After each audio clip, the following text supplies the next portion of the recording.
યજુર્વેદ 18:5 હું એવા કર્મો કરું કે જેથી મારું સત્ય, શ્રદ્ધા, મિત્રતા, ધન, વિશાળતા, કીડા, વિનોદ, વચન અને શુભ કર્મો સન્મુખ થાય. આપણું કેટલું સૌભાગ્ય છે કે આપણને આ દેવોને મુશ્કેલ છે તેવું મનુષ્ય શરીર મળ્યું છે, પરંતુ આપણી કેટલી ભૂલ છે કે આપણે તેને પેટ ભરવાની અને પ્રજનનની અને પશુઓની જેમ નાશ કરી નાખીએ છીએ. પરમાત્માએ આપણને જે શક્તિનો ભંડાર આપ્યો છે, જે પ્રતિભા, ક્ષમતા, યોગ્યતા ને વિવેક બુદ્ધિ આપી છે, તે શું ફક્ત આપણા શરીર અને કુટુંબના નિવારણ માટે જ છે? જો આપણે આપણી શક્તિઓને ઓળખીએ તો ખાતરી થશે કે આપણા ફરજના કર્મ કરવા પછી આપણી પાસે કેટલો બધો સમય વધે છે અને ધન વધે છે અને બળ વધે છે. તેમને આપણે સારો ઉપયોગ જ કરતા નથી, પરંતુ ઉલટો ખોટો કર્મમાં પડતા જઈએ છીએ.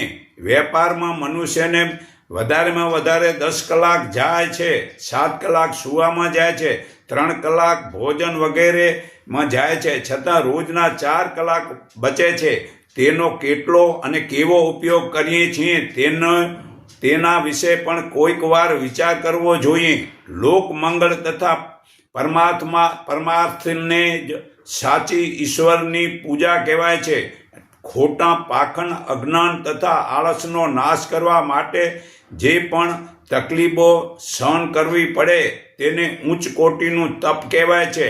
આ વાતો પર જેટલું ધ્યાન આપશું તેટલા પ્રમાણમાં આપણા આત્માની પ્રગતિ થશે અને આત્માશક્તિ વધશે. આપણા અંતઃકરણમાં બેઠેલા પરમાત્માના અવાજને પણ સાંભળવો જોઈએ. આપણી શક્તિને માયાના મોહમાં વાપરી નાખવી નથી.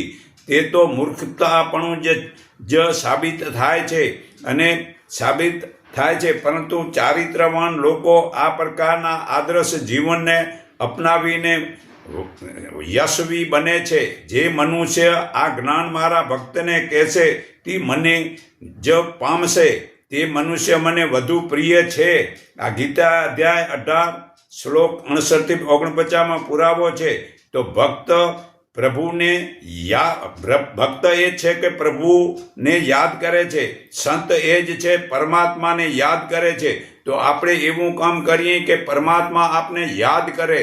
તો એવું આપણે શું કરશું તો ભગવાન આપને યાદ કરશે?